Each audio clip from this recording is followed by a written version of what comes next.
د پولي خدمتونو او صرافیو د شرکتونو د جوازونو ورکولو په تړاو د افغانستان بانک اعلامیه.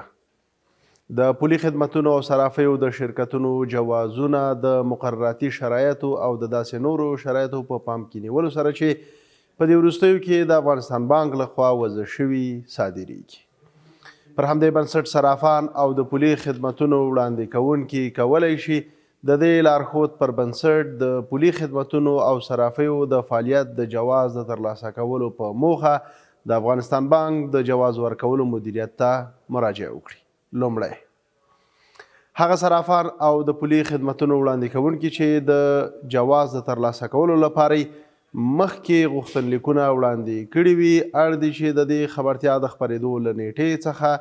د 1400 کال د کب تر 10 نیټې پورې د جواز د ترلاسه کولو لپاره د جواز ورکولو مدیریت ته مراجعه وکړي. دوهم،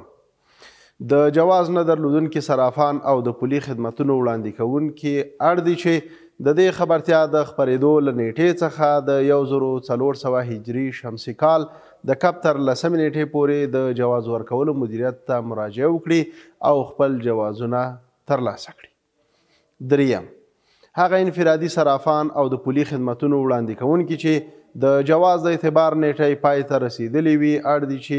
د دې خبرتیا د خپرېدو له نیټې څخه د 1400 هجري شمسي کال د کب تر 18 نیټې پورې د شرکتي جوازونو د ترلاسه کولو په موخه د جواز ورکولو مدیریت ته مراجعه وکړي. له همدې امله د موضوع په تړاو د پولي خدمتونو ټولو وړاندې کوونکو او صرافانو ته خبر ورکول کیږي چې د پورته مواردو په پام کې نیولو سره د جواز د ترلاسه کولو لپاره د افغانستان بانک د جواز ورکولو مدیریت ته مراجعه وکړي. همدا ډول له ټاکل شوې مودې وروسته د جواز نه درلودونکي صرافانو او د پولي خدمتونو له وړاندې کوونکو سره قانوني چلند کیږي.